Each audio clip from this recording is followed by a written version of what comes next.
the Rough Rider thing. How did that come about, and what was the ride like with that? The Rough Rider thing was unique because DMX was just getting ready to go do a lot of movies. So they was like, shit, we just got this project on this dude, Fiend. And I was on a block at Harlem battling 3 in the morning, dog. Be like, yo, he sound like Fiend, yo. I be battling that was everything. Ask Musa. He said he sound like dog, Fiend, not knowing it's you, huh? I'll never forget this shit, dog. I was battling some Bloods from Brooklyn. They came up to Powerhouse, you heard me? You heard me? And I'll never forget, you know, all these brothers had on their red and shit. You know, shout out to them cats. If you see this, you know you're a shout out. Major salute to you guys, you heard me? They showed me love and respect, but I'll never forget. I didn't announce myself. I just was battling. I'm at their neck. And I remember saying shit, yo, he sound like Fiend. That's like cheating. He sound like this other thing. I'm like, I am Fiend, nigga. You know what I'm saying?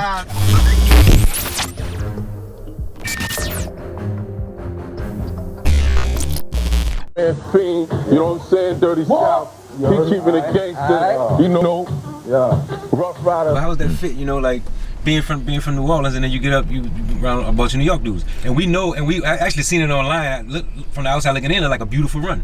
But you know, Ted Nugent, you eat what you kill. I went there. I wasn't playing. I'm producing too, and they knew it. They knew it. Kiss was like, you know how to use that shit? I was like, yeah. He was like, I produced What You Ride For Jadakiss. It was over, bro.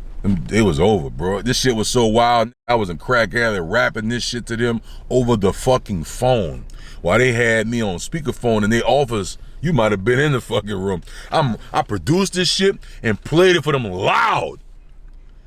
By the time the song went off, they were laughing, but they was laughing like, he wild, dog. I was like, I'm not fucking playing, bro. I'm not fucking playing, bro. How did the other members of the label take it? Loved it. Jadakiss reached me a sack of haze, purple haze, and said, welcome to the label, bro. You heard me? He gave me a hug. He said, you know how to work that shit? I had my drum machine in my arm. He like, you know how to work that shit? I said, fuck, I'm juking this bitch. My wrist in the pot on this bitch. Yeah. And I produced What You Ride For. I dumped my shit off a 2-inch reel. Nigga Kiss was like, oh my God. Who else was on the label at that time? Styles P, The Locks, Eve, DMX, Dragon, Infrared, Cross. Swiss was still heavy producing. You heard me? Like, it was up, bro. I'll never forget Chucky Thompson, Swiss. They was playing the joint I did for Kiss. This shit was like, it was in Sony Studios, bro. When you pay $4,000 a day to be, they had the doors open. They know how to act, dog. Run that bitch like, what is this shit? Then they got a nigga from the South here, and he wildin', dog. What you ride for? What you die for? Bounce. I got some niggas that'll ride for me, die. And the kids was like, oh my God. And then I went right back to where it started from it. My first words, cornbread by the key. Cornbread by the key. The language when you call on the G. Prices cut when you ballin' on me. And it was over. It was them niggas like, say, dog, man. Like, Kiss was like, hey, bro. And then I got the same feeling when working with Snoop or working with somebody like, okay, I'm just giving the value of a Snoop, but working with Mia. I got the same feeling working with Kiss and them, because Kiss was like, yo, I'm about to do a remix with T.I., a Lil Jon. I want you to vibe with me because I want to know how to, you know, catch that pocket, you know what I'm saying? You sound like that. Man, that's how much time I spent with these people. Would you say you had jail more with Kiss than anybody, or you kind of with everybody? Everybody, bro. Me, Styles, Kiss, it was love, bro. Swiss, I remember me and Swiss, I was telling Swiss he had a beef with his old lady, which was his woman at the time, Mashonda. He was producing for her. Boy, that boy played a beat. Son, he played me buku beats. But this beat, I wanted this beat. He was like, oh, Fiend, that's for Mashonda. I said, oh my God, Swiss, don't tell me this, dog. I was like, bro, I want that one, right? Me and Pops in that bitch like, you know what I'm saying? Like, shit! Spirit guide me, don't waste your precious time lying to me. The ocean is the sky to me, verses like I'll do ride to me. So New York was a whole nother experience. I lived out there for 4 years. That was a whole nother experience for me. Bro, coming from the tropics, tropical to go into that cold, and New York cold. What, you know, the cold. Oh, we used to dig ourselves out the snow. We used to dig ourselves out the cars. We used to dig around the tires and shit. Man, Moo be in DC, have to drive to New York, dig ourselves the car to get traction to get out this bitch. Bro, you say you ever got used to it? I got used to it. I mean, you know, you get your long johns going. You hear me? Pack your jackets and. Yeah. You know, that's what it was, you hear me? So, but I was in the studio when the little Asian kid, Jen, when he, bro, we was there. Man, rest in peace, Hayes. I don't know if you know Hayes. The name is familiar. Hayes, right? He was signed to Floyd Mayweather. Okay. Rest in peace of my brother Hayes. He killed himself and he killed this girl. There was a rumor about seeing this girl or some shit. And he ended up taking his life and taking her life, you heard me? But he was so funny. But he was from Detroit. This was so funny, dog. This was funny, bro. This was signed to Floyd Mayweather, and he ended up getting out there on the East Coast, and he ended up working with Rough Rider. He ended up telling Floyd, you know, he wanted to work with Rough Rider. And he was an amazing cat, great writer for people. He was signed to working with Dr. Dre and shit. Man, Hayes was something else, bro. Man, rest in peace, Hayes, bro. Whatever happened with the Rough Rider situation? Rough Riders, what happened was, man, they really was about me and was really interested and poured and nurtured me. But our brother Dean had gotten a very bad motorcycle accident. Very, very bad accident. And his legs were mangled. And the company kind of, they're family, so all their attention and energy shifted to him recovering.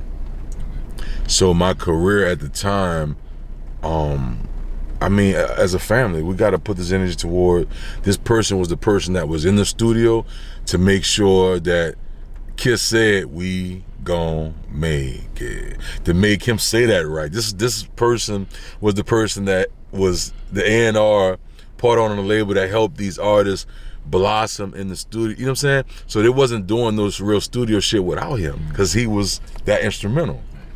D used to say, yo, Fiend, I love what you're doing, Daddy. I love it. But, you know, I gotta make out your words too, you know? Because I had buku snarl on my shit, you know what I'm saying?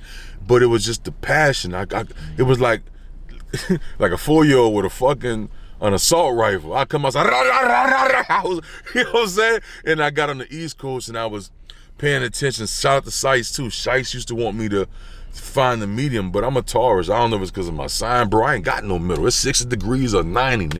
That's it. Ain't 70. I ain't got no middle. You know what I'm saying? Like, I ain't got no middle. So I used to be like, I gotta learn that was my personal plight, to find a middle. I never had a middle. It was chill. It was either, right? So D used to be like, I want to make it out. I want to make out. I want to say your words too, Daddy. You know what I'm saying? He was Puerto Rican? Nah, that was just how he was talking. He's from Harlem. He's real slick and real cool. Get money. You know what I'm saying? Shout out to D Dean, my Deans. I love my Deans. You heard me?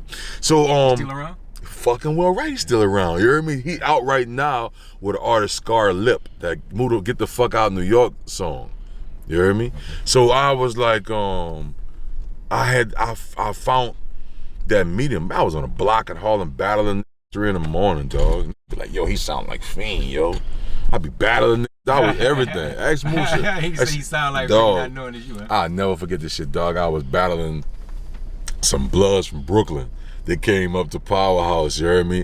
You heard me? And I'll never forget, you know, all these brothers had on their red and shit. You know, shout out to them cats. If you see this, you know you're a shout out. Major salute to you guys, you heard me? They showed me love and respect, but I'll never forget. I didn't announce myself. I just was battling. I'm at their neck.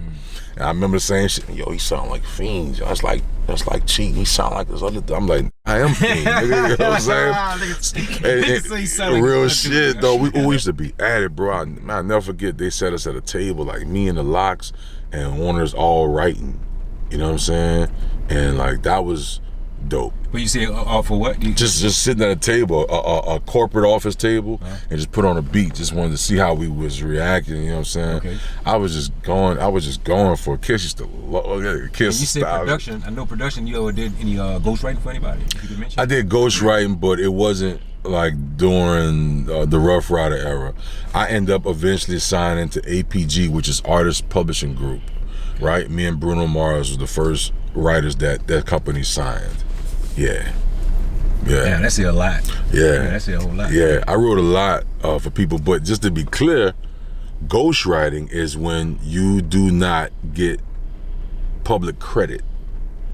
I had to recorrect. I didn't do a lot of ghostwriting. I did a lot of paid writing and producing because my name was on the writer's credit. If my name wasn't on the writer's credit, it'd be ghostwriting. Yes. Yeah. So I had to correct that. You know what I mean? Yeah. Is that a better situation to be you say a paid writer? Yeah, because writers get paid as well, right? Just they get paid, titles. but they get paid to be quiet. And I like this version better because not only BMI ASCAP could find you, other writers, producers, and labels could find you. Or he was responsible for that hit record. Let's get at him right now.